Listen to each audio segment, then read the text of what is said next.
جیسے مثال کے طور پر کوئی آدمی سر پر کسی کی بندوق رکھ دے، ریوالور رکھ دے اور سامنے شراب رکھے، کہ پی نہیں تو مار ڈالوں گا۔ اب شراب حلال ہے کہ حرام ہے؟ اب یہ آدمی اگر واقعی اس کو غالب گمان ہو کہ پی لوں گا تو چھوٹ سکتا ہوں، پاسبلٹی ہے، تو کیا اس کے لیے شراب پینا جائز ہوگا کہ نہیں ہوگا؟ کیوں؟ اس لیے کہ اس کے لیے گنجائش جان بچانے کی ہے، یہ مستر ہے، یہ اپنی مرضی سے کر رہا ہے۔ فَمَنِ اضْطُرَّ غَيْرَ بَاغٍ وَلَا عَادٍ فَلَا إِثْمَ عَلَيْهِ، اللہ نے کہا جو آدمی مجبور کر دیا جائے اور بغاوت کی اس کی نیت نہ ہو، اللہ کی شریعت کی حدیں پھلانگنے کا دل میں ارادہ نہ ہو کہ چلو آج کر کے دیکھ لیتے ہیں، نہیں، بلکہ مجبوراً اس نے کیا ہے، تو اللہ نے فرمایا فَلَا إِثْمَ عَلَيْهِ، اس پر کوئی گناہ نہیں ہے۔ تو ایسا آدمی اگر اس وقت میں مجبوری میں شراب پی لیتا ہے تو کیا اس کے لیے گنجائش ہے؟ اب اگر کوئی آدمی کہے نہیں، قرآن و حدیث میں تو صرف مردار کے بارے میں آیا ہے، شراب مردار میں تھوڑی آتی ہے، تو اب یہ کیا ہے؟ اب اس کو کہا جائے گا کہ یہ قیاس ہے۔ کیا یہ مردار پر قیاس کیا گیا اس کو کہ ایک چیز حرام ہے، اس کی علت وہی ہے حرمت، اور وجہ اس کی کیا ہے؟ اس کی علت یا سبب اس کا کیا ہے؟ کیوں پینے کے لیے گنجائش نکلی مردار کے لیے؟ مجبور ہے جان بچانے کے لیے، جان بچانے کے لیے مردار کھانا، جان بچانے کے لیے حرام کھانا یا پینا، تو حرام کا ارتکاب جان بچانے کے لیے اگر اس کے لیے اور کوئی راستہ نہیں ہے تو اس کا کر سکتا ہے، ارتکاب کر سکتا ہے، گنجائش اس کے لیے نکلتی ہے، اس کو قیاس کہتے ہیں، یہ قیاس ہے۔ لیکن اگر بعینی ہی وہ ڈھونڈے گا تو کہے گا بھائی مردار، مفتی اگر بنا دیے اس کو تو کیا کہے گا؟ مردار کے لیے تو ملتا ہے بھائی، لیکن فون کر کے بول رہا اس کو ذرا بتاؤ مولانا ابھی یہاں پہ کیا ہو رہا ہے، میری جان جانے کا موقع ہے کہ میں شراب پی سکتا ہوں کیا ایسی صورت میں؟ کہے گا نہیں ایسی تو کوئی صورت نہیں ہے، مردار کھانے کی صورت تھی، مر جاؤ، کلمہ پڑھ لو، لیکن کلمہ پڑھ لو بھائی، یہی فتویٰ دے گا نا، کیونکہ قرآن و سنت میں یہ صورت ہے کہ کوئی آدمی شراب پینے پہ مجبور کر دیا جائے اور پیے تو بچ سکتا ہے، ایسا نہیں ملے گا اس کو، یا اور بھی صورتیں اس طرح کی ہو سکتی ہیں۔ تو ایسے مسائل ہوتے ہیں جن میں اجتہاد کرنا پڑتا ہے، جن میں اجتہاد کرنا پڑتا ہے، اور اجتہاد کے بارے میں اللہ کے نبی صلی اللہ علیہ وسلم کی حدیثیں واضح ہیں۔ آپ صلی اللہ علیہ وسلم نے فرمایا اذا حکم الحاکم فاجتہد ثم اصاب فلہ اجران واذا حکم فاجتہد ثم اخطأ فلہ اجر۔ امام البخاری اور مسلم دونوں نے اس کو روایت کیا۔ کیا حدیث ہے؟ اذا حکم الحاکم، حاکم اور حکمہ، حکمہ کا مطلب فیصلہ کرنا، جج ہے مثلا فیصلہ دے رہا ہے، تو اسلامی شریعت کے اعتبار سے کون جج ہوتا ہے؟ کون سے علم کی بنیاد پر وہ فیصلہ کرتا ہے؟ شریعت کی بنیاد پر کرتا ہے، قرآن و سنت کی بنیاد پر کرتا ہے۔ تو جب جج یا مفتی یا مجتہد جو فیصلہ دینے کی قاضی جس کو آپ کہیں گے، اسلامی قوانین کا جاننے والا جب اجتہاد کرے اور فیصلہ دے تو اس کا فیصلہ اگر صحیح نکل آئے کتنے اجر ہیں اس کے لیے؟ 2۔ اور اگر وہ اجتہاد کرے اور فیصلہ دے اور فیصلے میں اسے کیا ہو جائے؟ غلطی ہو جائے، اخطا، تو اس کے لیے کیا ہے؟ جہنم، 1 اجر ہے اس کے لیے۔ تو اب یہاں پہ دیکھیے کئی چیزیں سامنے آ رہی۔ نمبر 1، اجتہاد جائز ہے کہ نہیں ہے؟ کس نے جائز کہا اجتہاد کو؟ اللہ کے نبی صلی اللہ علیہ وسلم۔ تو ایک بات معلوم یہ ہوئی کہ اجتہاد جائز ہے، لیکن کون کرے گا اجتہاد؟ چچا، نانا، دادا، کون؟ یا گڈو؟ اذا حکم کل احد، اذا حکم الحاکم، تو جو جیسے کوئی آدمی کہے بھائی قرآن پڑھانے والے کے بارے میں حدیث میں آیا ہے کہ خیرکم من تعلم القرآن وعلمہ، تم میں بہترین شخص وہ ہے جو قرآن کو سیکھے اور سکھائے۔ چلو میں سکھاتا ہوں، اور پڑھنے خود اس کو آتا نہیں، اور پھر قرآن سکھا رہا ہے، تو سکھانے کا گناہ ملے گا کہ ثواب ملے گا؟ غلط پڑھا رہا ہے اس کو، تا پڑھنا آ رہا نہیں اس کو, کچھ پڑھنا آ رہا نہیں, الٹا سیدھا کچھ بھی پڑھ رہا ہے, شوق بہت ہے پڑھنے کا اور پڑھانے کا اس سے زیادہ ہے. تو ایسا آدمی جو نااہل ہے, پڑھنا آتا نہیں اور پڑھا رہا ہے, تو کیا اس فضیلت کا حامل ہو سکتا ہے؟ وہ نہیں. ویسے ہی جیسے کوئی آدمی اس کو میڈیکل فیلڈ کا کچھ بھی علم نہیں ہے اور پورے کیمپ میں جا کے لوگوں کو دوائیں بانٹ رہا, میرا دل کہتا ہے اس سے شفا ہوگی انشاءاللہ, اللہ سے قوی امید ہے, بانٹ رہا اور کھا رہے, وہ جھاگ آ رہا منہ میں ان کے, ثواب ملے گا. پولیس پکڑی میں میری نیت اچھی تھی بول سکتا ہے. تو جو آدمی جس چیز کا اہل نہیں ہے اس کے لیے فضیلت ہے. تو آپ نے کیا کہا؟ اذا حکم الحاکم, جب حاکم اجتہاد کرے, جب حاکم فیصلہ کرے, فاجتہد, اس میں اجتہاد کرے اور اس کا اجتہاد صحیح نکل آئے, یعنی اس کے پاس دلائل جتنے تھے اس میں غور کر کے اس نے فیصلہ دیا, اور قیامت کے نزدیک کے دن اللہ کے نزدیک بھی وہ فیصلہ صحیح تھا, اللہ کے نزدیک وہ فیصلہ صحیح تھا, اس کو کتنے ثواب ملیں گے؟ 2. لیکن اس تک کچھ حدیثیں پہنچی, کچھ نہیں پہنچی, سمجھنے میں غلطی ہو گئی اور اس نے فیصلہ دے دیا, اور وہ فیصلہ اللہ کے نزدیک کیا ہے؟ خطا کی اس نے. خطا کس کے نزدیک خطا ہے؟ وہ اللہ کے نزدیک, یعنی اللہ کے نزدیک وہ چیز خطا ہے, پھر بھی اس کو کیا مل رہا ہے؟ یعنی اللہ کے نزدیک خطا ہو کر بھی کیا ملے گا اس کو؟ اجر ملے گا. کتنے؟ غلطی کرنے کا اجر ملے گا کہ نہیں؟ نہیں, غلطی کرنے کا اجر ملتا ہے نا, تو خوب غلطیاں کرنا چاہیے. اجتہاد کا اجر ملا اس کو. اس لیے بہت سارے لوگ غلطی یہاں پر غلطی یہ کرتے ہیں کہ غلطی کا اجر مل رہا ہے, اس کو اجر غلطی کرنے کا نہیں مل رہا ہے, اس کو اجر کوشش کرنے کا مل رہا ہے, کوشش پر اجر مل رہا ہے. غلطی کی وجہ سے تو ایک اجر گیا اس کا, ورنہ وہ بھی ملتا. تو بہت سارے کہتے تھے وہ غلطی پر بھی اجر ملتا ہے. ٹھیک ہے بھائی, ہم غلطی پر ہی صحیح, ہم لوگوں کو تو ایک اجر ملے گا, آپ نے اجتہاد کدھر کیا؟ یہ ثواب کس کے لیے ہے؟ مجتہد کے لیے ہے. آپ کو کہاں سے ملے گا؟ آپ کے سامنے جب دلیل آئی اور آپ نے اس کو تسلیم نہیں کیا تو آپ کو کیسے اجر ملے گا؟ مجتہد کے پاس نہیں تھی, کر کے ملا اس کو اجر. تو یہاں پر ایک چیز یہ معلوم ہوئی کہ مجتہد جب اجتہاد کرتا ہے تو اس میں 2 صورتیں ہوتی ہیں. اس کا اجتہاد صحیح بھی ہو سکتا ہے اور غلط یا خطا بھی ہو سکتا ہے. اس کو 2 لفظ استعمال کرتے ہیں, ثواب اور خطا. ثواب سین سے یا صاد سے یا ثا سے. ابھی 3 ثواب ہیں. ثواب ہے جو نیکی کا کیا ملتا ہے؟ ثواب. اور ثواب صاد سے, یہ کیا ہے؟ صحیح ہونا, یعنی آپ کی بات ثواب ہے, آپ کی بات خطا ہے. تو ثواب کس کو کہتے ہیں؟ صحیح ہونا. صائب اس پر سے ہے, تو صحیح ہونا. اور مصیب جس کو آپ کہیں گے کہ جو مصیب ہے, یا اس کے بالمقابل کون ہوگا؟ مخطی. مفتی نہیں, خراب کا, مخطی خلال کا. تو مخطی اخطاء سے خطا کرنے والا. تو مجتہد کے فیصلے میں خطا بھی ہو سکتی ہے اور ثواب بھی ہو سکتا ہے. کیا دونوں پر اس کو اجر ملتا ہے؟ نہیں نا, نہیں. پھر سے سوچو, دونوں پہ اجر ملتا ہے اس کو. ثواب بھی ہو تو بھی اجر ملے گا اور خطا ہو تو بھی اجر. لیکن اجر کس کا ملے گا؟ کوشش کا ملے گا, غلطی کرنے کا نہیں.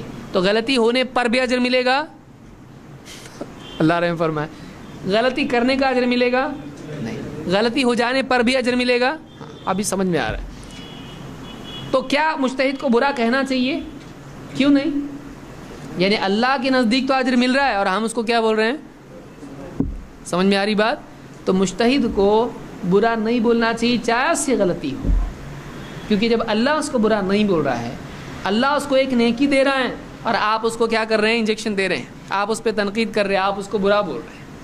تو یہ علم کی کمی کی وجہ سے ہوتا ہے. وجہ یہی ہے کہ علماء میں وسعت ہوتی ہے, اس لیے کہ وہ جانتے ہیں کہ فلاں عالم سے غلطی, ٹھیک ہے بھائی کوئی بات نہیں. ان کو معلوم ہوتا ہے کہ انشاءاللہ چونکہ اچھا انسان ہے, اچھا عالم ہے, اس کی تحقیق ہوتی ہے, اس لیے غلطی تو اس کو اس پہ ثواب ملے گا انشاءاللہ. لیکن عوام بخشتی, کیا امام ابو حنیفہ ایسا کر کے رکھ دیے, کیا امام شافعی نے ایسا کر دیے, پورا دین کی دھجیاں اڑا دی ایک دم. ان کے بارے میں ایک کانفرنس کرنا چاہیے ان کے خلاف. تو یہ عوام کی مینٹالٹی ہوتی ہے. علماء میں ہمیشہ سے ایک دوسرے کے لیے وسعت رہی ہے، اور اہل حق بڑے بڑے اختلاف ہونے کے باوجود بھی آپس میں جمع ہوتے ہیں، ان کی محبتیں باقی رہتی ہیں، اور ان میں آپس میں علمی تبادلہ ہوتا ہے. وہ ایک دوسرے کی ویسی قدر کرتے ہیں جیسے پہلے کرتے تھے. تو یہ ہمارے اندر ہونا چاہیے، ورنہ امت پوری ٹکڑے ٹکڑے ہو کے بکھر جائے گی. تو آپ بات بتاتے وقت میں صاف بتائیں، دیکھو ایسا ہے، ایسا نہیں ہے، میرے نزدیک میری تحقیق یہ ہے، یہ خطا ہے میرے نزدیک. لیکن آپ جب تعلق باقی رکھیں، فتوی بازی، دشمنی، نفرتیں، جھگڑے، مار پیٹ، یہ اس کی داڑھی کھینچ رہا، اس کی داڑھی کھینچ رہا، یہ ہونا چاہیے؟ یہ نہیں ہونا چاہیے. دونوں میں فرق ہے. آپ اپنی بات بیان کرنے میں پختگی سے بیان کریں، ایسا ہے، مجھ کو لگتا ہے آپ کی بات خطا ہے، لیکن آپس کی محبت باقی رہنا چاہیے، احترام باقی رہنا چاہیے. یہ چیز آپ کو اہل علم میں ملے گی، عوام میں بہت کم ہوتی ہے. اسی لیے جھگڑے آپ کو دکھا، کبھی علماء لڑ رہے، ایک دوسرے سے مار رہے، دو عالم لوگ لڑ رہے، ایسا نہیں.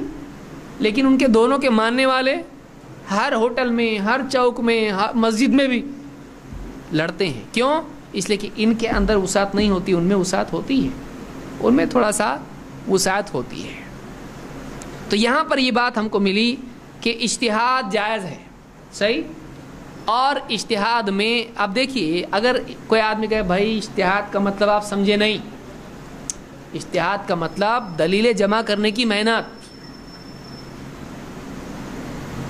اجتہاد کا مطلب کیا ہے عربی زبان میں؟ کو نا.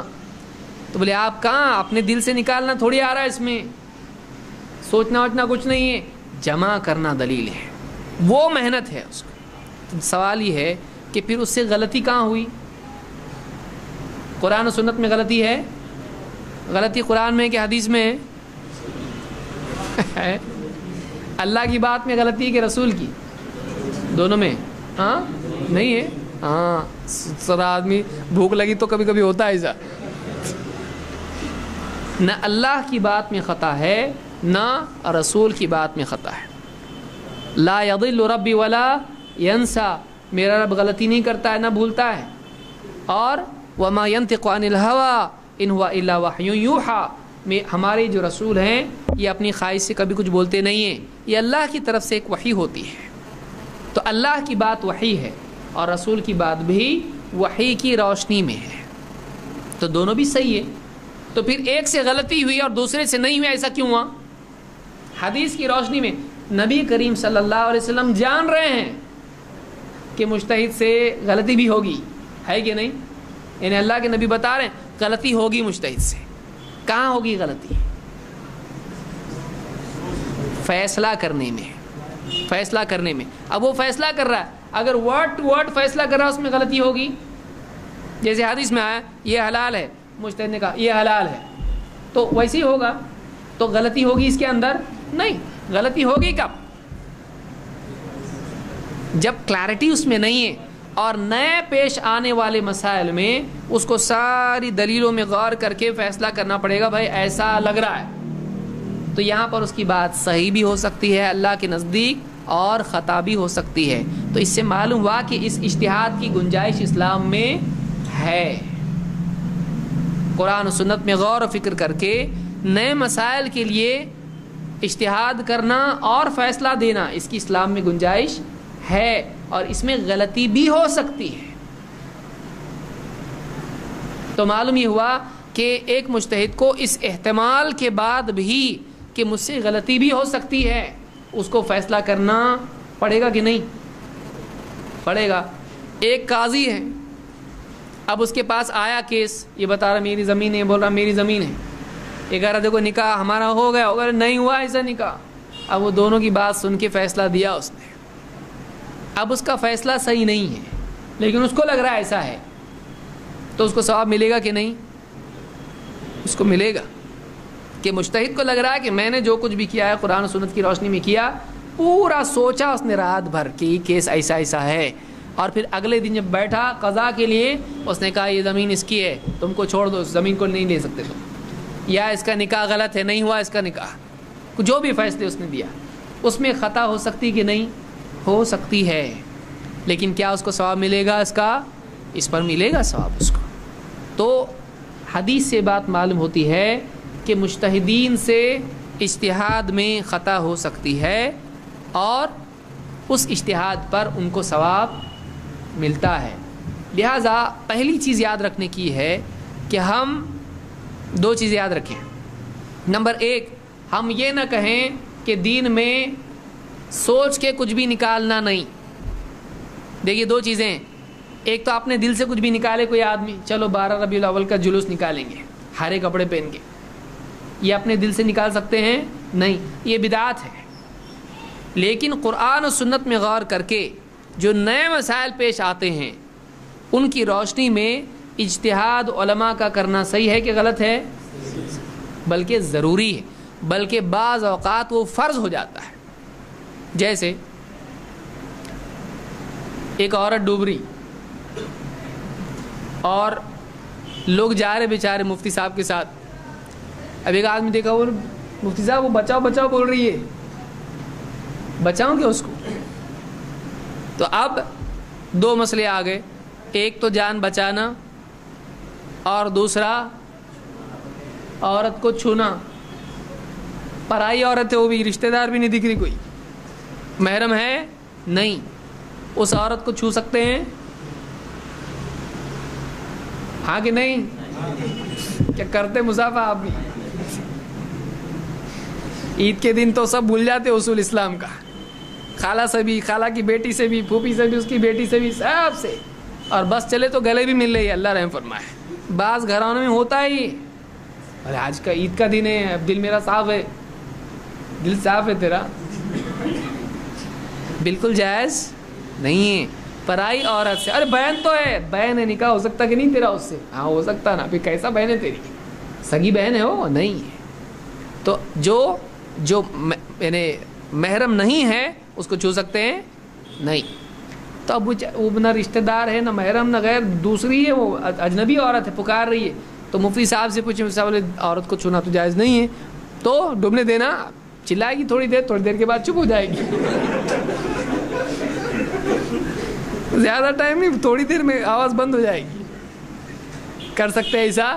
نہیں۔ اللہ نے فرمایا کہ جس نے ایک جان کو بچایا اس نے ایسا ہے جیسے ساری انسانیت کو بچایا۔ جو بچانے پر قادر اور نہیں بچایا گناہگار ہوگا۔ اللہ کی طرف سے جان بچانا مشروع ہے۔ تو اب اس کو کیا کرنا پڑے گا؟ دو چیزوں میں سے ایک چننا پڑے گا، یا تو اس کو مرنے دے یا تو اس کو چھوئے، لیکن چھوئے بغیر اس کو بچا سکتے ہیں؟ کچھ کرین اوپر سے چھوڑ کے نکال سکتے ہیں اس کو؟ نہیں۔ چلو رسی پھینک کے کچھ بچائے تو ایک اچھی بات ہے، بیسٹ آپشن ہے یہ، لیکن وہ ڈوبنے والا کسی کو پہچانتا نہیں، بچانے والے کو بھی پکڑتا، اس کو بھی ڈبانے کی کوشش کرتا۔ تو اگر ایک ایسا معاملہ، وہ جا کے اس کو بچا کے لانا پڑے گا کہ نہیں؟ بچا کے لانا پڑے گا۔ تو اب ایسے وقت میں عالم صاحب کو کیا کرنا پڑا؟ دو حدیثیں، ایک ایسا ہے، دونوں میں کیا کرنا؟ اب دیکھو ترجیح اس کو دینا پڑے گا، جا بابا جا، جلدی سے جا، بچا اس کو۔ تو یہ ایسے کئی مسائل آتے ہیں جن میں ایک آدمی کو اجتہاد کرنا پڑتا ہے۔ تو اب اجتہاد کا دروازہ، اب دیکھیے مصیبت کیا ہے، ہمارے مقلدین بھائی جو بھی ہیں، حنفی شافعی حنبلی مالکی جو بھی ہیں، تو یہ لوگ کیا کہتے ہیں؟ اجتہاد کا دروازہ چاروں امام جب تک تھے تب تک تھا، اس کے بعد کیا ہو گیا؟ بند۔ ٹینشن اس کا الٹا معاملہ یہ ہے، اس زمانے میں اتنے نئے مسائل نہیں تھے، اجتہاد کی ضرورت کب ہے؟ مسائل نئے آئیں تب ہے کہ مسائل پرانے ہوں تب ہے؟ نئے مسائل زیادہ آئیں گے تب زیادہ اجتہاد کی ضرورت ہے۔ یعنی جب بند ہونا چاہیے تھا تب کیا تھا؟ کھلا، اور اب جب ضرورت زیادہ ہے تو کیا ہو گیا؟ بند۔ تو اب ہمارا کہنا یہ ہے کہ اجتہاد کا دروازہ بند ہوا نہیں، کیونکہ جو بولتا ہے بند ہوا اس کو ایک ہی سوال پوچھنا، کیا بند کیا کون؟ سادہ سوال ہے بھائی، آپ پوچھیں بند ہوا کیا؟ ہاں بند ہوا۔ کون بند کرا ہو؟ بولے گا میرے کو یہ نہیں معلوم بابا، بند ہوا اتنا معلوم ہے۔ کہاں ہے وہ دروازہ ذرا بتاتے کیا, ذرا میں دیکھ کے آنا چاہتا ہوں, وہاں پہ کچھ تو گیٹ چھوٹا موٹا کھلا ہے کہ وہاں پہ کہاں ہے وہ دروازہ. کیا کہاں سے لے کے آتے لوگ, بیٹھ کے کچھ بھی سوچ کے بناتے اپنی. اجتہاد کا دروازہ کیسے بند ہوگا جب اجتہاد کی ضرورت باقی ہے. وہ ایسے ہی ہوا جیسے آج کل بارش بند ہو گیا, زمین نے اگانا بھی چھوڑ دیا, اب کھانے کا کیا, کاغذ کھاؤ, اور اس کے لیے بھی تو کپاس چاہیے. کیا اللہ تعالیٰ نے اگانا چھوڑ دیا زمین سے, بارش برسانا چھوڑ, انسان ہے یہاں پہ, تب تک جب تک رہیں گے تب تک ہوا رہے گی, پانی رہے گا, سب رہے گا. اس سے بڑی ضرورت کیا ہے, علم کی ضرورت ہے, اجتہاد کی ضرورت ہے.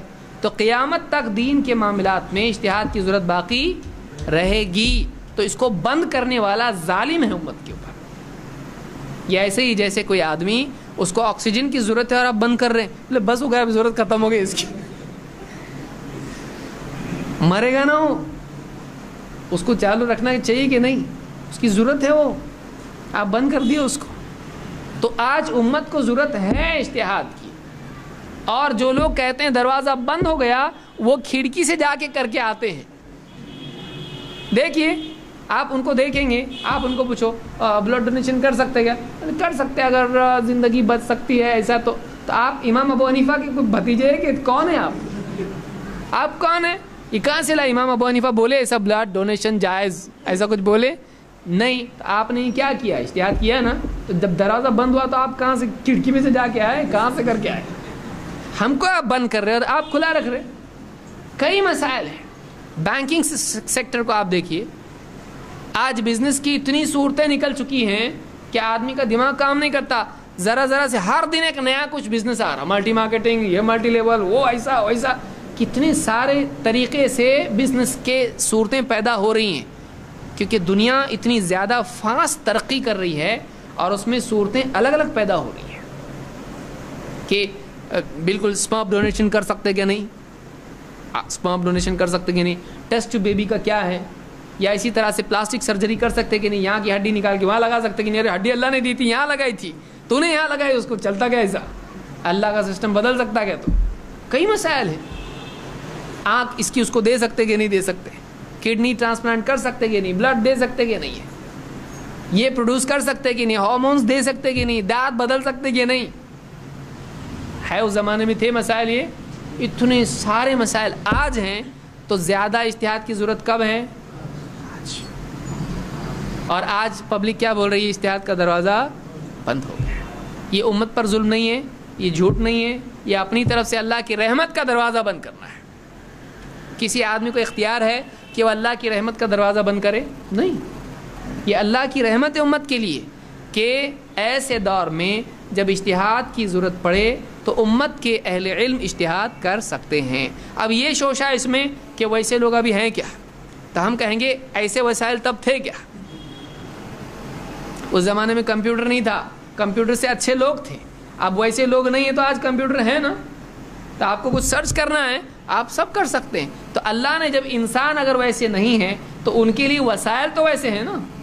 وہاں ایک حدیث کے لیے اتنے مہینے سفر کرنا پڑتا تھا, اب یہاں رات کو 2 بجے بھی وہاں ذرا وہ حدیث نکال کے بتاؤ, کر سکتا ہے آدمی.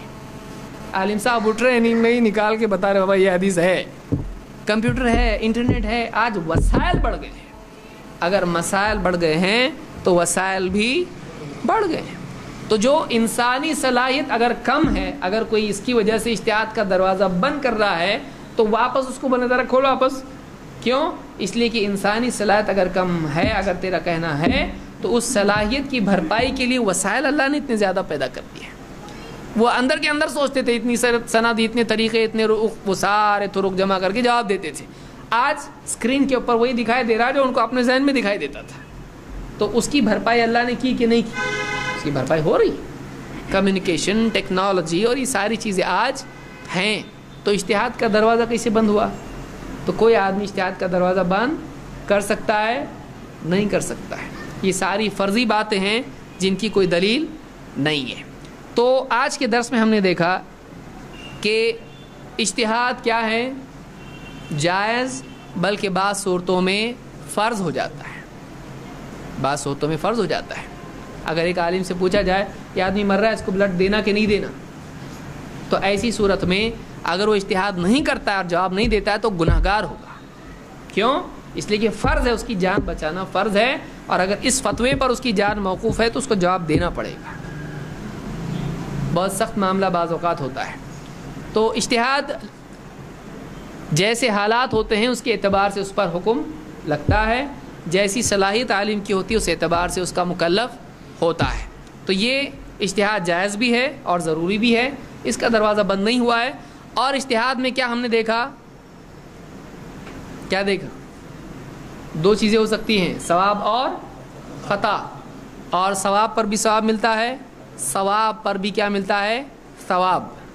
سمجھ میں آ رہا ہے کہ عالم کے فتویٰ اگر صحیح ہو تو ثواب 2 ملتے ہیں, اجر 2 ملتے ہیں, اور اگر غلطی ہو جائے تو 1 اجر ملتا ہے. لہٰذا یہ بات اپنے آپ معلوم ہوئی کہ بہت سارے مسائل امت میں کیسے ہوں گے؟ اجتہادی.